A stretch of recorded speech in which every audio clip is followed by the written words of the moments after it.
السلام عليكم ورحمة الله. بسم الله الرحمن الرحيم. رب اشرح لي صدري ويسر لي أمري واحلل عقدة من لساني يفقهوا قولي. اللهم صل وسلم وبارك على سيدنا Muhammad. It's great to see you all here. Today the topic is going to be instilling hope rather than fear. So I'm going to start off with a question. How many of you here were raised with the presumption that the Day of Judgment is something to be extremely fearful of? Show of hands. Okay. And how many of you were taught to worship Allah more out of fear than love? Or how many of you do your prayers, fear of punishment more than because you want to pray, but you're not for the reward, but for the opposite? How many of you pray because of that? Okay. A good amount of hands here. I'm one of them too, so I should raise my hand. Okay, and how many of you think of Allah's punishment or wrath more than His mercy in general? Okay. So there's a good amount of hands in all of those answers. And the thing is that too often we hear stories like this, where a lot of us were raised with the concept that Allah subhanahu wa ta'ala is someone to be feared rather than loved, unfortunately. This is the notion that some of us grew up with. And this is something that is a cycle that has to stop right now with us.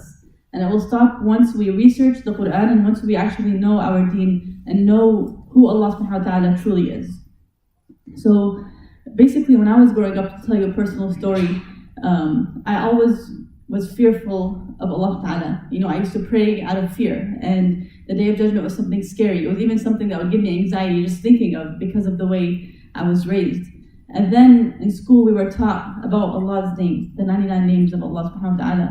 And they taught us that whoever memorizes them and applies them in their life and really studies them, they will go to Jannah, inshallah, right? Man ahsaha dakhala al-Jannah, that hadith.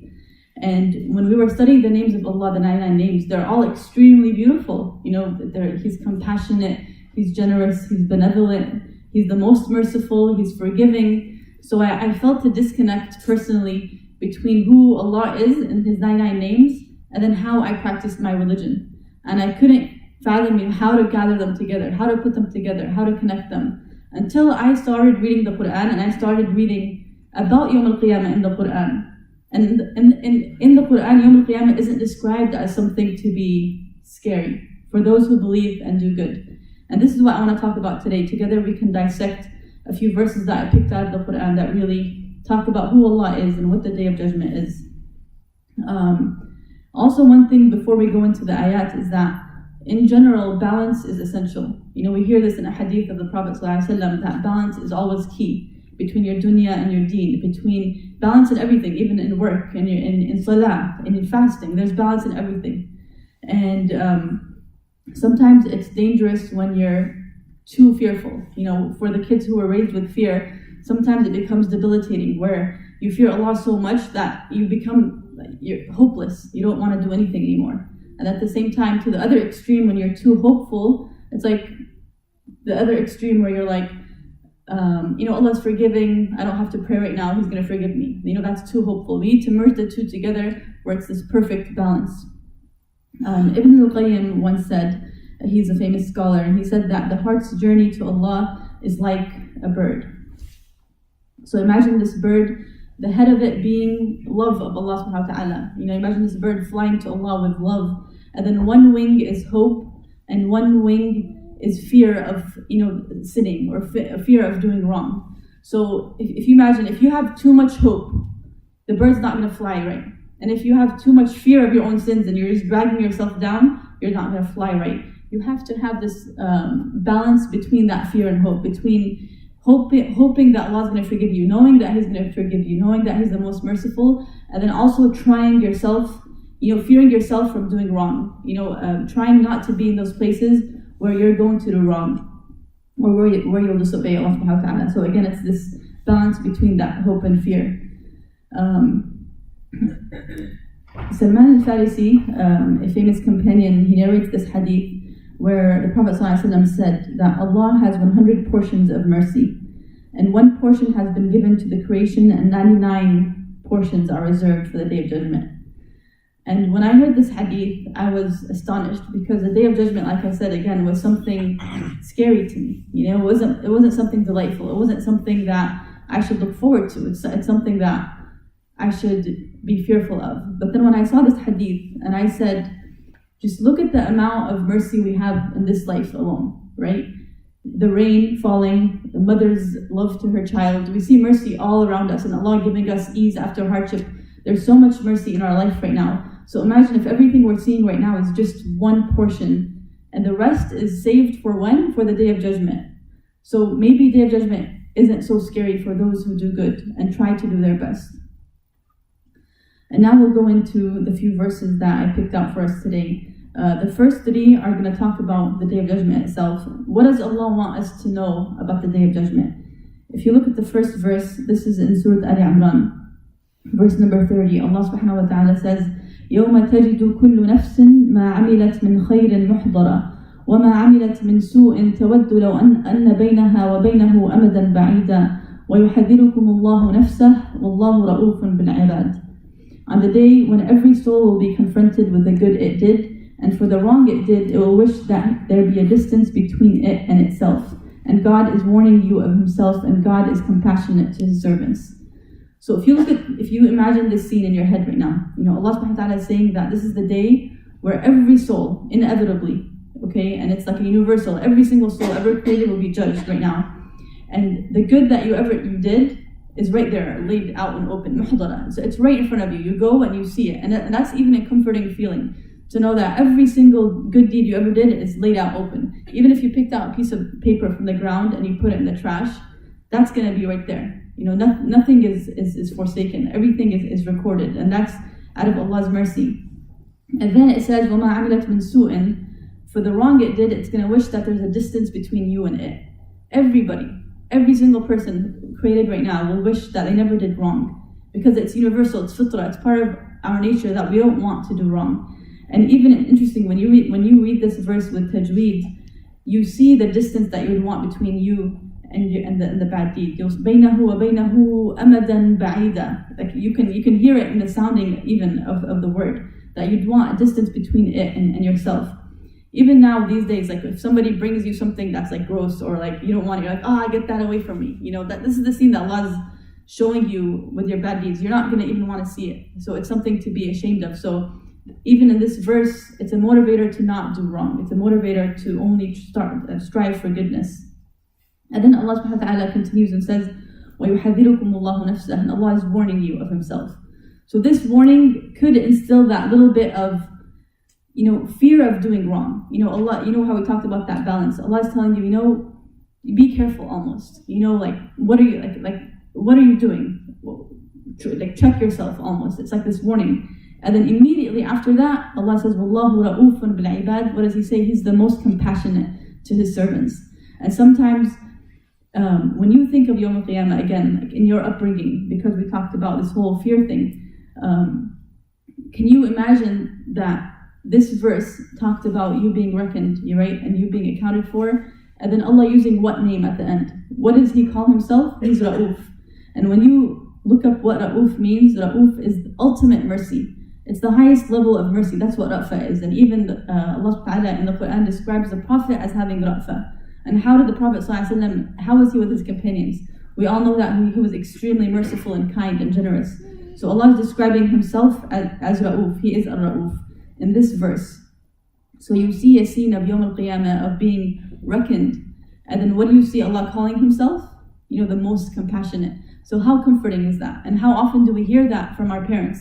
And from those teaching us religion. We need to hear verses like these. This is the Quran right here. This is a verse saying that, yes, you're going to be reckoned, but who's reckoning you? The most compassionate.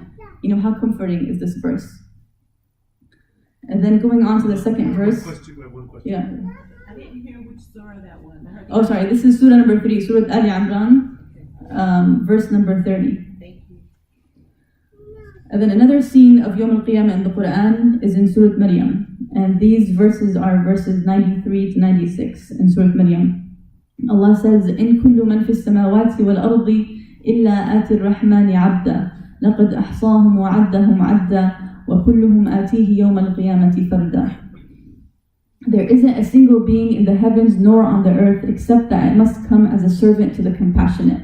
He's counted them and numbered them all precisely. Every one of them will come before him alone on the day of assembly, and he will bestow love upon those who believed and did what's morally right. Again, you're seeing the scene of us being judged. And what is Allah calling himself twice in these very short, concise verses? Ar-Rahman. He's calling himself Ar-Rahman. Who's reckoning you again? Who's accounting you for what you did? It's not the punisher. It's not somebody who's out to get you. It's Ar-Rahman, the most merciful. Somebody who nobody can be called Ar-Rahman. This is a name exclusive to Allah subhanahu wa ta'ala. He's the most merciful. He's the merciful. So he's the one reckoning you and judging you. So how comforting are these verses when we read them about Yawm al-Qiyamah? And then Allah says after, إِنَّ الَّذِينَ آمَنُوا وَعَمِلُوا الصَّالِحَاتِ سَيَجْعَلُ لَهُمُ الرَّحْمَنُ. The same Rahman, the same most merciful who's judging you, he will give you love once you believe in him and try to do good. الَّذِينَ آمَنُوا وَعَمِلُوا الصَّالِحَاتِ. And you see this is another balance that you see in the Quran, that striving to believe and to do good. They're always coupled together in the Quran. So this is also a motivator for us to try to do our best, and at the end of the day you leave it to Ar-Rahman, right? Because you're doing your best and then you know that Ar-Rahman, the most merciful, is judging you. The second verse I want to discuss is in Surah Ghafir. And this verse is beautiful. Allah subhanahu wa ta'ala says in verse 17, اليوم تجزى كل نفس بما كسبت لا ظلم اليوم إن الله سريع الحساب.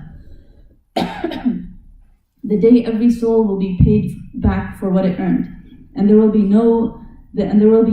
not be any injustice on that day, for God is quick to settle accounts. So again, Allah is giving you the scene. اليوم تجزى كل نفس بما كسبت. Everybody's going to be paid back for what it did. And then what's the next statement? This statement, if you can highlight it, bold it, italicize it, underline it. لا ظلم اليوم. There's no injustice today. No injustice whatsoever. Allah Ta'ala, again, when you study His name, He's Al-Adl. He's the most just, the most fair. These days, if you're going to court and you're hoping for a good trial, you're like, man, I hope the judge sees my side. I hope the judge is an easy judge. When we go to Allah Subhanahu wa Ta'ala, we don't have to be worried, who's judging us. We know that He's Al-Adl. He's the most just. And this is what Allah is saying. La dhulm al-yawm. No matter who you are, there's no injustice on that day, period. And then He says, Inna Allah sari'ul hisab. Allah is quick to settle accounts. So again, Yawm al-Qiyamah is not this dragging day. Sometimes we were taught that, again, it's dragging, not for those who believe, not for those who actually strove to do good, who tried their best in this life. Allah says He's sari'ul hisab. He's quick to settle accounts. It's swift. When you have a hard, long exam these days and you ask your parents or somebody to make dua for you, you say, just make dua, that Allah make it quick and easy. You want it quick and easy. So Allah is saying, Yawm al-Qiyamah can be quick and easy. Thank you. It can be quick and easy because Allah is Sari' al-Hisab. So again, the way Allah is describing Yawm al-Qiyamah in these 3 verses isn't so scary. It's actually full of mercy and compassion and justness. And that's what you want in somebody who's going to reckon you. So how beautiful are these verses? Now that we talked about the Day of Judgment, something else that we were raised on is when we come back to life after death. Allah subhanahu wa ta'ala resurrects us. How are we going to be? To us, that's also scary too, right? But how does Allah describe that process in the Quran? If you look at Surah Ar-Rum, verse number 50, Allah says, فانظر إلى آثار رحمة الله كيف يحيي الأرض بعد موتها إن ذلك لمحيي الموتى وهو على كل شيء قدير. So examine the results of God's mercy, how He gives life to the earth after it was barren. This is how life will come back to the dead, for He has power over all things. So look at the analogy Allah is giving us. Right now, it's winter, after fall, you see the leaves outside.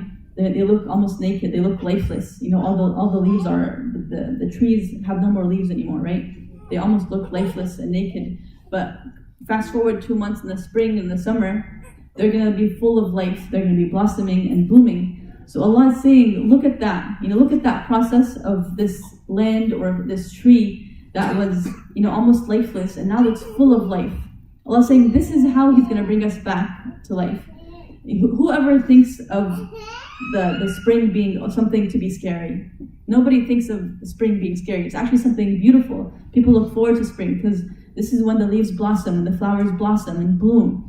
So Allah is saying that you could also blossom and bloom after your resurrection. It's not scary, right? Allah is saying that just like these flowers and roses and leaves are blossoming once again, when we are worshipping Him right, we can also blossom and bloom on the Day of Judgment. Our resurrection is something that could be just as becoming and just as blossoming as the leaves that are coming back in the spring. So Allah is giving us this beautiful analogy to show us, right in front of us, to show us that Allah Ta'ala is the most merciful. And even how He starts these verses, He says, look, He's telling you, look at Allah's rahmah outside, Allah's mercy outside, how these leaves are coming back to life, how this earth is coming back to life after it was once dead. This is how Allah will resurrect us. It can be just as a beautiful process as that. And then He says He has power over all things. So just as Allah can make this process so beautiful, He can make our return just as beautiful once we submit our affairs to Him, inshallah. And now the next and fifth ayah I want to talk about in the Quran is in Surah Al-Hijr. And this ayah answers, who is Allah subhanahu wa ta'ala? What does Allah want us to know of Him? Allah tells the Prophet ﷺ, He says, نَبِّئْ عِبَادِي أَنِّي أَنَا الْغَفُورُ الرَّحِيمُ وَأَنَّ عَذَابِي هُوَ الْعَذَابُ الْأَلِيمُ. Allah says, announce to my servants that I am indeed the forgiving and the merciful, and that my punishment is a severe punishment. So what does Allah first say? What's the first thing He wants us to know? نَبِّئْ عِبَادِي what? Tell my servants what? Who am I? أَنَا الْغَفُورُ الرَّحِيمُ. And look at the emphasis here. Indeed, I am. There's so much emphasis in the Arabic language here. إِنِّي أَنَا الْغَفُورُ الرَّحِيمُ. Who am I? The most forgiving and the most merciful. This is who Allah Ta'ala is. And then Allah is saying, نَبِّئْ عِبَادِي. Who are ibadi? My servants. Allah is attributing Himself to us. Like, these are my people. It already starts off so beautifully. My people. These are my servants. Tell them, I am Al-Ghafur Rahim. This is who I am. I am the most merciful. I am the most forgiving. This is the characteristics of Allah subhanahu wa ta'ala. And then He says, and that my punishment is a severe punishment. So when He mentions the negative, He doesn't attribute it to Himself. He doesn't say, and I'm also the punisher. It's not a characteristic of Himself. Allah doesn't want to punish us. Allah, He Himself, His characteristics are that He's forgiving and He's merciful. But people, when they do wrong, that's upon them, right? But Allah Himself, that's not a characteristic of His. So this is what's so beautiful about this verse. Also, for those who study child psychology, sometimes kids work in different ways. And even as adults, you have like positive and negative reinforcements. So sometimes even as people, we have like targheeb and tarheeb in Arabic. So where Allah lures people by telling them, do this and you'll get this, something positive. And sometimes that works for people. But then for others, if you tell them, do this, and then you won't get this bad thing, right? So it's like reinforcing them by the negative. So some people work in different ways. So again, this ayah encompasses it both. So if you're working you just need positive and you need hope, then take the first part of this ayah. And if you need the opposite, take the second part. So again, Allah Ta'ala knows who we are, and He knows, what we need to come back to Him. But the most important thing is to know that He is the most merciful and He's the forgiving. The sixth verse in the Quran that I want to discuss today is in Surah Al-Shura. And this is verse number 42. So we talked about the Day of Judgment. We talked about who Allah is. And this is now Allah in this life. Right now, how do we see Allah subhanahu wa ta'ala? Allah says, وَهُوَ الَّذِي يُنَزِّلُ الْغَيْثَ مِنْ بَعْدِ مَا قَنَطُوا وَيَنْشُرُ رَحْمَتَهُ وَهُوَ الْوَلِيُّ الْحَمِيدُ. He's the one who sends down the rain even after people have given up all hope for it. And He scatters His mercy in every direction, for He is the protector and the praiseworthy.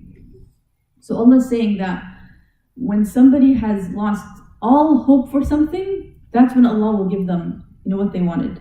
When you're begging Allah subhanahu wa ta'ala for something, and imagine yourself stuck in a tunnel, and you see no light, and you're thinking that I'm going to be in this dark tunnel forever.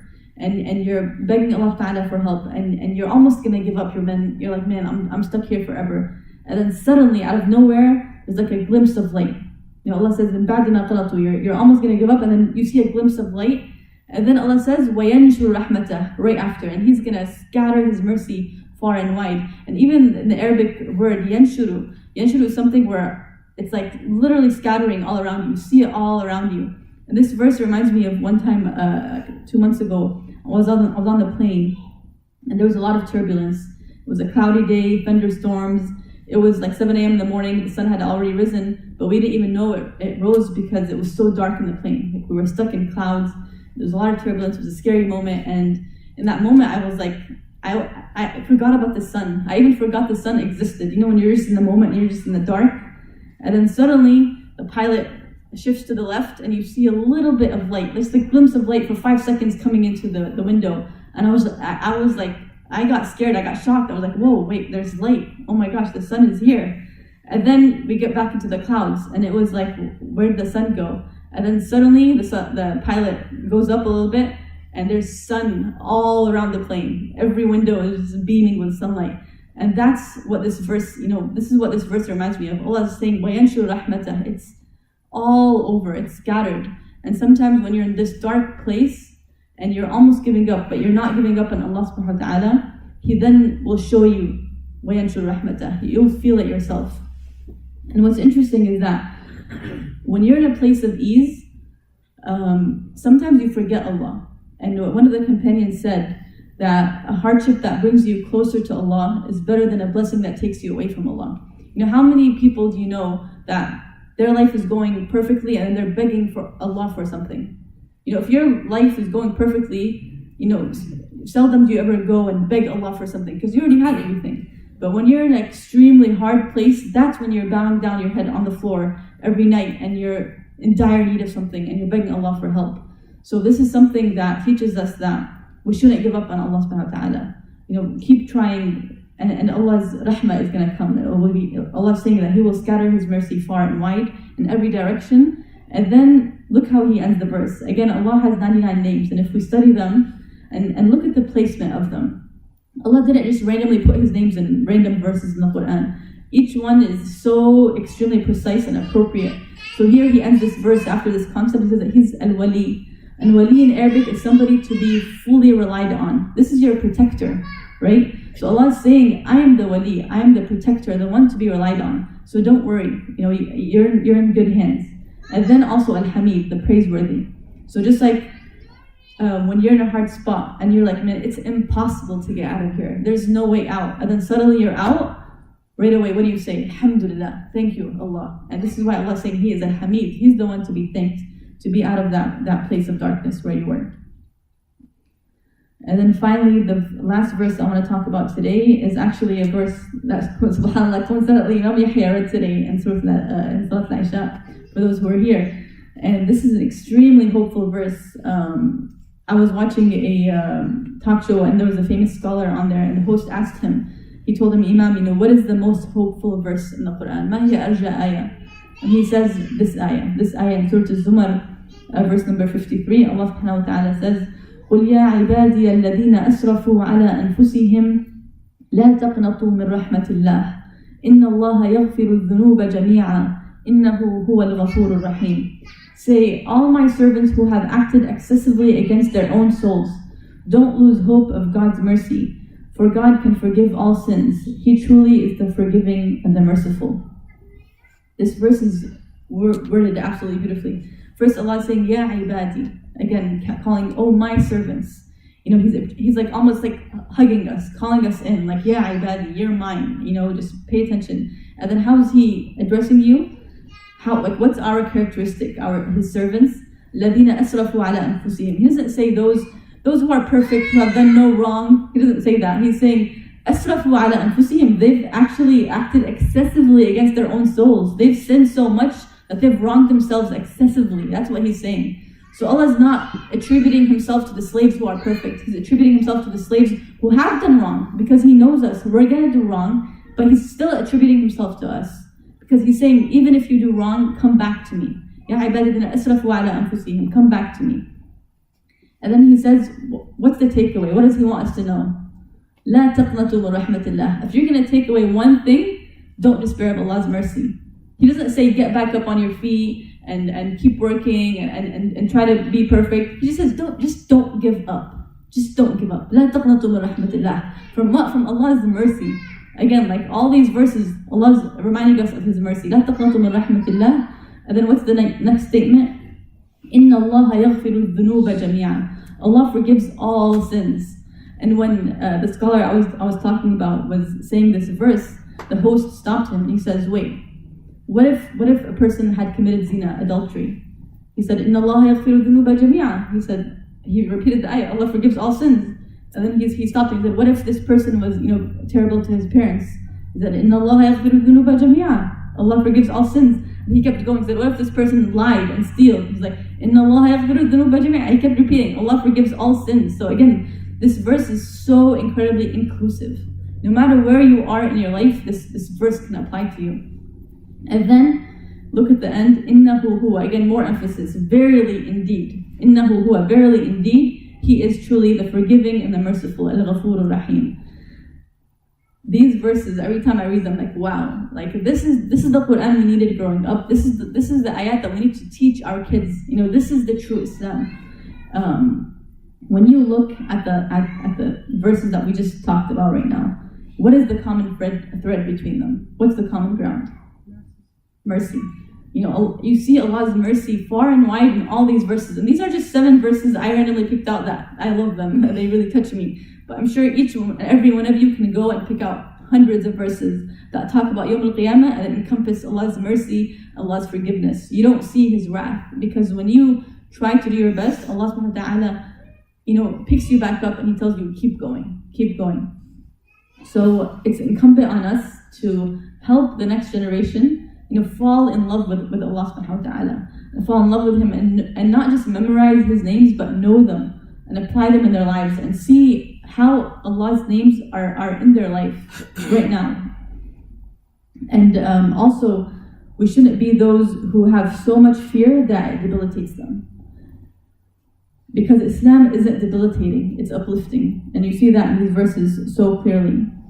And we want our children to be like that bird who's not barely making it, but actually soaring. We want them to soar in love for Allah subhanahu wa ta'ala. So I ask Allah to help us be of those who never lose sight of His mercy and forgiveness, and help us teach our next generation how to fall in love with Allah subhanahu wa ta'ala through His compassionate and merciful characteristics. Ameen.